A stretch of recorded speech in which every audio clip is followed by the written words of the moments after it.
नमस्कार, हमारे चैनल में आपका स्वागत है। मैं हूं रामचंद्र मौर्य।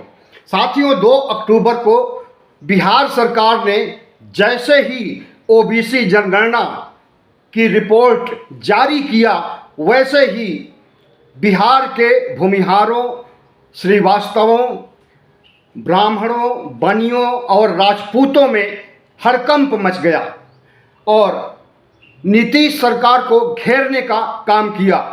तुरंत 3 अक्टूबर को नीतीश कुमार ने ईबीएस कोटे से आरक्षण देने का ऐलान सवर्णों को भी कर दिया गया। ईबीएस का मतलब है इकोनॉमिकली वीकर सेक्शन। आपको मालूम होना चाहिए कि संविधान में सिर्फ जातीय आधार पर आरक्षण देने का प्रावधान है। आर्थिक आधार पर कोई प्रावधान नहीं किया है डॉक्टर भीमराव अंबेडकर ने। लेकिन आज की सरकारें, चाहे वो नीतीश कुमार की सरकार हो, चाहे वो नरेंद्र मोदी की सरकार हो, ईबीएस कोटे को लागू कर रही हैं सिर्फ वोट बैंक के लिए। सबसे पहले नरेंद्र मोदी ने 2019 में ईडब्ल्यूएस कोटे को लागू किया और संविधान के तहत आरक्षण, अधिकतम आरक्षण का जो कैप लगा हुआ था 50% का, कि 50% के ऊपर आरक्षण नहीं दिया जा सकता है, और यह कोर्ट का आदेश है। 1973 में यह फैसला सुनाया था सुप्रीम कोर्ट ने कि किसी भी सूरत में 50% से अधिक आरक्षण नहीं होना चाहिए। लेकिन उस कैप को हटाने का काम किया मोदी सरकार ने, ऊंची जातियों को खुश करने के लिए, ईडब्ल्यूएस कोटे को लागू करने के लिए, और ठसक के साथ उन्होंने लागू भी किया, जिसका फायदा उन्हें मिला। 3 अक्टूबर को उसी फार्मूले पर, नरेंद्र मोदी के पद चिन्हों पर चलते हुए, अगर नीतीश कुमार ने सवर्णों को आरक्षण देने की घोषणा किया है तो इस पर ओबीसी, एससी, एसटी के लोग आपत्ति दर्ज करा सकते हैं। सरकार चाहती है कि ओबीसी, एससी, एसटी की जनगणना करा करके उनको उनकी हिस्सेदारी दी जाए, जनसंख्या के अनुपात में उनकी भागीदारी सुनिश्चित की जाए। और सरकार यह भी नहीं नज़रअंदाज कर सकती कि सवर्णों को खुश न रखा जाए, क्योंकि ओबीसी, एससी, एसटी का एक मुश्त वोट तो मिलेगा नहीं, 100% इनका वोट तो मिलेगा नहीं। इसलिए सवर्णों के वोट के लिए भी हमारी सत्ता लालायित रहती है, और उसी का नतीजा है 3 अक्टूबर को ईडब्ल्यूएस कोटे के तहत सवर्णों को आरक्षण देना। साथियों, आपको मालूम होना चाहिए कि जब नरेंद्र मोदी ने 2019 लोकसभा चुनाव जीतने के पहले ईडब्ल्यूएस कोटे का ऐलान किया था, उस समय पिछड़ी जातियों में इसकी बड़ी प्रतिक्रिया हुई थी।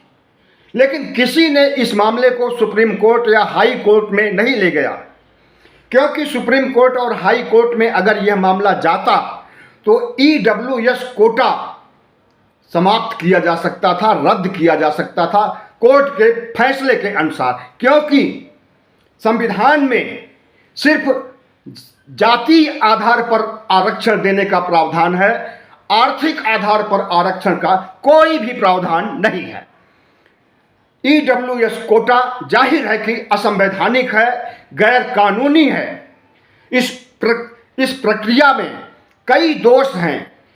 सवर्ण लोग अपने को अगर आर्थिक आधार पर गरीब मानते हैं तो वहीं उनकी 90% से ज़्यादा आबादी इस देश के पूरे संसाधनों में पर अपना कब्जा जमाए हुए है। सुप्रीम कोर्ट में 99% सवर्ण, ब्यूरोक्रेसी में सवर्णों की भरमार 90% से अधिक।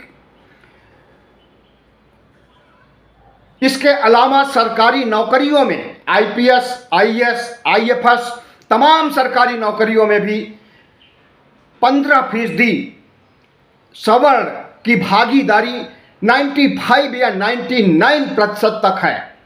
शैक्षणिक संस्थानों, विश्वविद्यालयों में तो आपको एक भी ओबीसी, एससी, एसटी का वाइस चांसलर नहीं मिलेगा, और जितने भी प्रोफेसर मिलेंगे इक्का दुक्का ही मिलेंगे ओबीसी एससी एसटी कोटे से।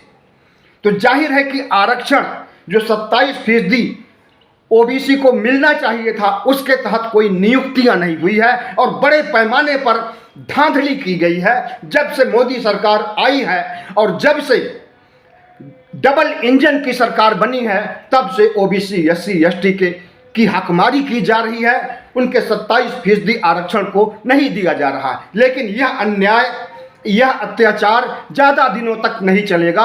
अब ओबीसी जाग गया है, एससी एसटी भी जाग गया है और अपने वोट पर चोट करके सत्ता को सुधारने का काम कर सकती है और करेगा।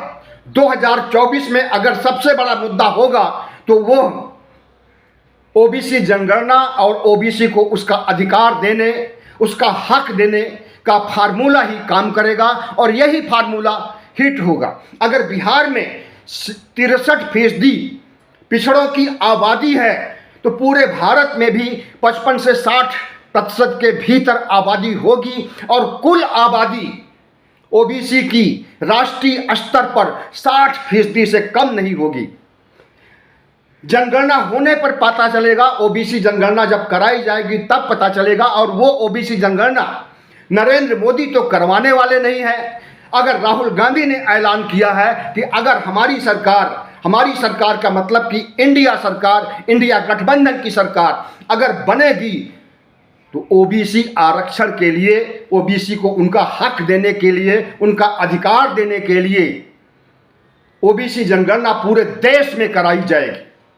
और उन्होंने कराया भी था 2011 में, लेकिन उसके आंकड़े पर प्रधानमंत्री नरेंद्र मोदी और आरएसएस कुंडली मार करके बैठ गया और देश को पता नहीं चल सका, खास करके ओबीसी को नहीं पता चल सका कि उनकी संख्या कितनी है देश में। अगर संख्या पता चल जाता तो उसी आधार पर आरक्षण की डिमांड की जाती। यही वजह है कि आरएसएस और प्रधानमंत्री नरेंद्र मोदी ने आंकड़े को छिपा लिया।